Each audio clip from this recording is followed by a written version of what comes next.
Jim Piccola in studio. Good morning, sir. Good morning, gentlemen. Jim is the one in the vest, the yellow-orange vest. Where? If you're watching on TV. Safety first. Safety first. Listen, the way it's been around here, you might want to wear a hard hat. It's been crazy. Okay, let's first of all talk about the Burrstone project. I know you guys want to make sure this is done and everything looks great for Boilermaker Weekend. Yep. We have pretty much completed the work on the second phase of that project. We'll be on Monday. We'll be shifting traffic over from the westbound lanes over into the eastbound onto the new deck. We'll take a little bit of a break there, waiting for the Boilermaker to come through. Once the Boilermaker's done, then we'll you'll resume start the after demo that, so. on that section of the bridge. Got it. So the same thing that was done on the side, which would be the west side of the bridge, maybe? Yeah, well, traffic that's going on the west or, say, the north side of the bridge. Okay. That's where traffic is now. We're going to be shifting it over to the other side, and the same thing will happen. But that'll be after the Boilermaker. After the Boilermaker. It moved pretty quickly, I got to say. Yeah, no, our contractor, Piccola Construction, did a great job, and to meet those dates. And still, there will be work going on underneath on the substructure. But, again, we're in good shape for the Boilermaker. All right. And anything else that, I have found myself avoiding certain areas, and that's not a bad idea, right? I mean, if you know there's construction down by the Odd, if you know there's construction over on Burrstone Road, it certainly helps out congestion if you decide to say, hey, I can loop around and go through Washington Mills or something like that. Yeah, if you can avoid an area, that's not a bad thing. But again, mostly it's usually in the peak travel hours that you'll get into some congestion. But for the most part, even through our work zones and stuff like that, traffic moves pretty steady. And so. Yeah, I think you guys done a great job with that. So 5S is lane reduction, and that's going to be a while, Now, right? that section of 5S between Odd to Broad, right now what's going on is the city's stormwater and sewer project that's going on there right now. Our contractor did get in there earlier this year, Sealand, to remove all the trees and what have you. But right now it's that stormwater and sewer separation project that's going on there. We are doing a project from Schuyler to Whitesboro Street there on the west side of Oriskany, and both those projects are going on simultaneously. So in one lane, there's like a strip down the lane of like a black patching. It looks like they dug it up and then they just temporarily patched it. Yep. Is that more sewer lines that goes in there? I'm not sure if that would be the sewer or it could be water, or stormwater that they've put in new drainage there. So, and then they'll put a temporary patch over it. Then when our contractor comes through, we're hoping to really get going sometime maybe the end of July, August, where Sealand will be doing a lot of their work.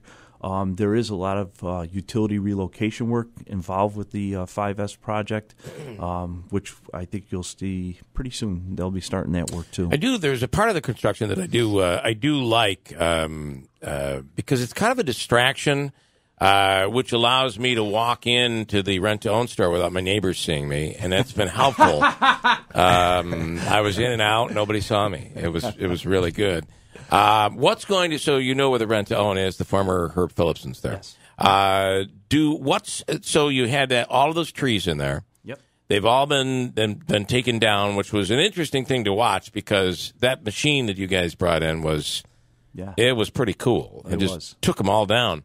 What will go there? What will that look like when it's all said and done? Actually, where you're traveling eastbound now will pretty much stay the same, but your westbound travel lane will come right through. That's why that island and all those trees had to come down, because your westbound traffic will be shifted right over next to the eastbound traffic. Okay, so there will be no median in the middle of them. There'll be a very small median, very similar to what you see in front of the auditorium right now. Okay. All the way down through that. All the way down through. Yep. And what's the reason for that, and what will end up going? So if you're Gerber's or the rent-to-own or any of those, you have the big No Hospital Downtown iconic building. What will go there? Is it parking or? Liberty Street will be its own street. You'll have a green space between the westbound and Liberty Street. Okay. So there will be on-street parking. Help me out with this because I sometimes lose some of the other. So Liberty Street is that's like right in front of Gerber's. okay. It's basically you're creating a street, right? Yeah. Yeah. It's not there currently. Got it. Okay. Was it a street that used to be there, or no? This is just a new street you're doing. It's just an extension of Lower So Genesee. you'll be able to get off there. So Gerber's will not be right on Oriskany Boulevard anymore. No, it will not. Okay, that's interesting. So there'll be another street that you can get off on. This whole thing also will allow you to, whether you're coming from the east or you're coming from the from the west, mainly from the east, you can make a left-hand turn going up Genesee Street when this is all said and done. When you're coming into Genesee Street, when we're all done, you'll be able to make a protected left in any direction from where you're coming from. And Liberty Street, this new Liberty Street, so it'll take you down past the rent-to-own. It'll take you down past Gerber's, and then where will it go? Will it go down to the Odd, or will it cut off by the time you get to the Odd? Basically, right now, you'll come up what they call Lower Genesee Street, like in front of Utica Roasters. Yep. And then when you get to the corner there, that becomes Liberty Street in front of the rent-to-own, no hospital downtown, Gerber's, and what have you. And that ends right now at Seneca Street. And then you'll have to turn back up. But we are looking at extending that to the next block. We're talking with the city and looking at that. So, all right, interesting. Yeah, and that could create some development in some of those buildings. Which look what Gerber's was able to do, and what Utica Roasters and Taylor the Cook, all of those places. It could create a little kind of a neat little area where business can kind of prosper. Absolutely, and we're hoping that again with this project, slowing down traffic through that corridor. I mean, it is 30 miles an hour. Unfortunately, nobody does 30 miles an hour. Yeah. But yes, in making it more pedestrian friendly. So people that are in downtown area want to walk down to Bag Square can safely, and then vice versa. And then hopefully someday on to like Harbor Point. Okay. All right. Very, very interesting. There's a lot happening down there. And then, of course, this all fits in and would work with a new hospital downtown. I think so, yeah. Okay. I think it would be great. Ambulances get to get through. And even a lot of people talk about, well, how will an ambulance get in? You're going to have access right off 12 and the arterial, which to me would be even better access, right, than we've ever had. Well, you have access from the arterial. You have Oriskany Street. You also have Genesee Street. You also have 790, 49, the Thruway.